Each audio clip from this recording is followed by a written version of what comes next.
ആദിയുഷസ്സിൻ വിജയ പതാകയിൽ വീശിയ കുളിർക്കാറ്റേ, തീനാവുകളാൽ പറന്നിറങ്ങിയ ധീരോദാത്തതയേ, വരണേ തിരുസഭയിൽ ഇനിയും തീവിതറാ പുതിയൊരു അഭിഷേകം തരണേ പ്രേക്ഷിതരിൽ.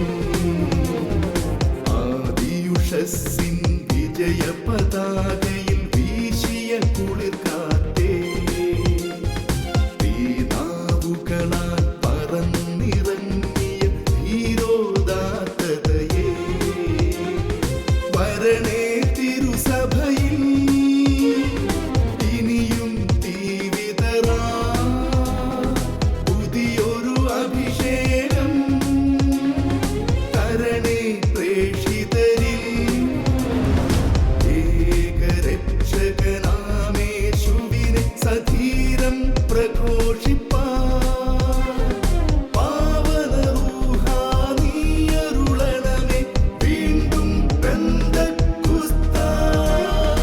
അത്ഭുതങ്ങൾ അടയാളങ്ങൾ ഇന്നും സാക്ഷ്യം നൽകാൻ ദൈവപിതാവേ നീ പകരണമേ വീണ്ടും പെന്തക്കുസ്താ, വീണ്ടും പെന്തക്കുസ്താ. വീണ്ടും പെന്തക്കുസ്ത. ഫിയാത്ത് മിഷൻ്റെ ആരംഭം പെട്ടെന്ന് ഓർമ്മ വരികയായിരുന്നു. ഒന്നുമില്ലാത്തടത്ത് ഫിയാത്ത് മിഷൻ എന്നുള്ള പേര് പോലും കിട്ടിയിട്ടില്ല. ആ സമയത്താണ് ഞാൻ ഒരു മുഴുവൻ സമയം സുവിശേഷകനാകുന്നത്. ഉണ്ടായിരുന്ന ബിസിനസ്സും മറ്റെല്ലാം ഉപേക്ഷിച്ച് കർത്താവിൻ്റെ പിന്നാലെ ഇറങ്ങി. ഞാൻ ആ സമയത്ത് ഒരു ശുശ്രൂഷകനോ ഒരു എഴുത്തുകാരനോ ഒരു കൗൺസിലിംഗ് നടത്തുന്ന വ്യക്തിയോ അല്ലെങ്കിൽ പ്രയർ ഗ്രൂപ്പ് ലീഡ് ചെയ്യുന്ന വ്യക്തിയോ ഒന്നും ആയിരുന്നില്ല. കർത്താവ് വിളിച്ചു, അതിന് പ്രത്യുത്തരമായിട്ട് കർത്താവിന് വേണ്ടി മുഴുവൻ സമയം ഇറങ്ങി. അതിനുശേഷം പരിശുദ്ധാത്മാവിൻ്റെ പ്രവർത്തനങ്ങൾ കാണുകയായിരുന്നു. ഒന്നുമില്ലായിരുന്നു, സാമ്പത്തികമായിട്ടും ഒന്നുമില്ല. അതേസമയം പ്രാർത്ഥിച്ചുകൊണ്ടിരുന്നു. ഭാരത സുവിശേഷവൽക്കരണത്തിന് വേണ്ടിയും ലോക സുവിശേഷവൽക്കരണത്തിന് വേണ്ടിയും പ്രാർത്ഥിച്ചുകൊണ്ടിരുന്നു. കർത്താവ് പടിപടിയായിട്ട് ഓരോ മിനിസ്ട്രീസ് ഏൽപ്പിക്കുന്നതും ആ തരത്തിൽ കർത്താവ് ഫിയാത്ത് മിഷൻ വളർത്തുന്നതായിട്ട് കാണാൻ സാധിച്ചു. 2006 ഞാൻ മുഴുവൻ സമയം ആയിട്ട് ഇറങ്ങി. 2010 മണിപ്പൂരിൽ മാറാം എന്ന ഭാഷയിൽ ആദ്യത്തെ ബൈബിൾ ഇറക്കി. അതിനുശേഷം കർത്താവ് ഈ കാലയളവിൽ 21 ഭാഷകളിൽ, ആഫ്രിക്കയിലത്തെ ഒരു ഭാഷ അടക്കം 21 ഭാഷകളിൽ വ്യത്യസ്ത ഭാഷകളിൽ ബൈബിൾ ഇറക്കാനുള്ള കർത്താവ് ക്രമം നൽകി. ഇതെല്ലാം ഞങ്ങളുടെ ആരുടെയും കഴിവുകൊണ്ടല്ല, പരിശുദ്ധാത്മാവ് ഇടപെട്ട് ചെയ്ത അത്ഭുതങ്ങൾ മാത്രമാണ്. ഞങ്ങൾക്കൊരു ഓഫീസ് ഒന്നും ഉണ്ടായിരുന്നില്ല. ഒരു ചെറിയൊരു മുറിക്കകത്ത് ഒരൊറ്റ കസേരയില്ലാത്ത, ഒരൊറ്റ കമ്പ്യൂട്ടറില്ലാത്ത ചെറിയൊരു മുറിക്കകത്ത് ആരംഭിച്ച് കർത്താവ് ഈ ഒരു കുറച്ച് കാലങ്ങൾക്കുള്ളിൽ തന്നെ, ഒരു കഴിഞ്ഞ 5 വർഷത്തിനുള്ളിൽ തന്നെ കർത്താവ് എല്ലാ തരത്തിലും കർത്താവ് അനുഗ്രഹിച്ചു. ഇതെല്ലാം പരിശുദ്ധാത്മാവിൻ്റെ വലിയൊരു ഇടപെടൽ മാത്രമാണെന്ന് ഞങ്ങൾക്കറിയാം. ഈ ഫിയാത്ത് മിഷന് വേണ്ട ഇത്ര 50,000 ബൈബിളിൻ്റെ അടുത്ത് എല്ലാ മാസവും പ്രിൻ്റ് ചെയ്ത് ഡിസ്ട്രിബ്യൂട്ട് ചെയ്യാനായിട്ട് ഇതിനുള്ള കഴിവ് ഞങ്ങൾക്ക് ആർക്കുമില്ല. ഫിയാത്ത് മിഷനകത്ത് ആർക്കും അത്ര വലിയ കാലിബറുള്ള ആൾക്കാരില്ല. എല്ലാം സാധാരണക്കാരായിട്ടുള്ള വ്യക്തികൾ, ടെക്നിക്കലി അല്ലെങ്കിൽ ഒന്നും അറിയാത്ത കുറേ പ്രാർത്ഥിക്കാൻ മാത്രം അറിയാവുന്ന കുറേ പേര് മാത്രം കൂടിയ ഒരു ചെറിയ സമൂഹമാണ് ഫിയാത്ത് മിഷൻ. കർത്താവ് ഇതിലൂടെ ചെയ്യുന്ന അത്ഭുതങ്ങൾ വളരെയധികമാണ്. ഇപ്പോൾ ആദ്യത്തെ ബൈബിൾ ഇറക്കിയത് വെറും 3000 കോപ്പി ആയിരുന്നെങ്കിൽ ഇപ്പോൾ എല്ലാ മാസവും 50,000 ബൈബിൾ വരെ അടിക്കാത്തൊക്കെ വേണം പരിശുദ്ധാത്മാവ് ഞങ്ങളെ വളർത്തി.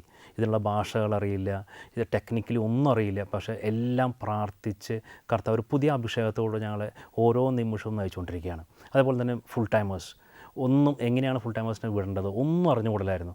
പക്ഷേ കർത്താവ് ഇപ്പോഴും മുഴുവൻ സമയം ശുശ്രൂഷകരായിട്ട് ഏകദേശം 32 സ്ഥലങ്ങളിൽ മധ്യസ്ഥ പ്രാർത്ഥന സെൻറ്റേഴ്സുകളിൽ ഏകദേശം 300 പേരോളം മുഴുവൻ സമയം ശുശ്രൂഷകർ പ്രവർത്തിക്കുന്നു.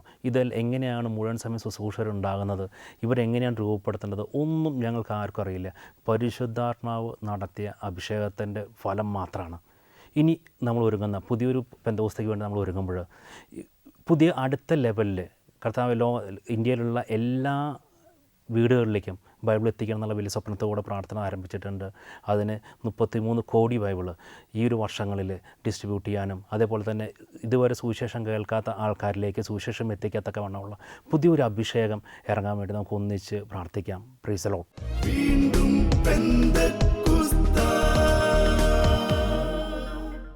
പരിശുദ്ധാത്മാവേ എഴുന്നള്ളി വരണമേ. അങ്ങേ ഇഷ്ടദാസിയായ പരിശുദ്ധ മറിയത്തിൻ്റെ ശക്തമായ മാധ്യസ്ഥതയാൽ തിരുസഭയിലേക്ക് അഗ്നിനാവുകളായി വീണ്ടും വന്നു നിറയണമേ. കർത്താവിൻ്റെ രണ്ടാം വരവിനായി ലോകത്തെ ഒരുക്കുവാൻ സഭയെ ബലപ്പെടുത്തിയാലും അങ്ങ് എല്ലാം കാണുന്നുണ്ടെന്ന ദൈവഭയത്താൽ ഞങ്ങളെ നിറയ്ക്കണമേ. സഭാമക്കളായ ഞങ്ങളെല്ലാവരും എന്നും കർത്താവിൻ്റെ മഹത്വത്തിനായി അധ്വാനിക്കുവാൻ കൃപ നൽകണമേ. ആമേൻ.